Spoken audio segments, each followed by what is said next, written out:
సాయమంతోరే కనుక మీకు సాయం తొంగవాలంటే ఏసయ్యను కూడా ఒక మాట తలపవాలి. ఏసయ్య నాకు సాయం తొంగాటు, నన్న పాపం నన్న వాసి మన్నాను, నాకు సాయం తొంగ ప్రభు అని చెప్పి ఒరటి మాట ఏసైకి కెత్తవాలి.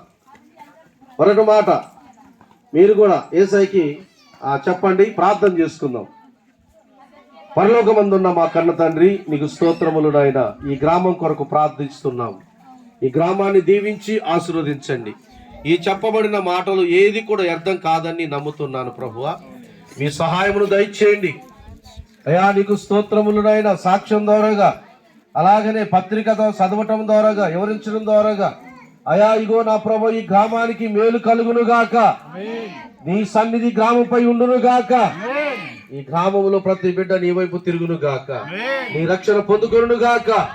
అయా మీ సహాయమును దయచేసి పిల్లల్ని పెద్దలని తనెందు భయభక్తులు గల వారిని దేవాను ఆశీర్వదించే దేవుడు గనుక ఈ గ్రామాన్ని ఆశీర్వదించి, పిల్లల్ని ఆశీర్వదించి, వారి చదువుల్లో తోడుగా ఉండి అయా మీ సహాయమును దయచేయమని, నీ బిడ్డలకు క్షేమాభివృద్ధి కలుగునట్లుగా చేయమని అయా. మరి తండ్రి, ఇంతవరకు మేము చెప్పాము అయా. నీ బిడ్డలతో మాట్లాడి మరలా తిరిగి మేము వెళ్ళబోతున్నాం.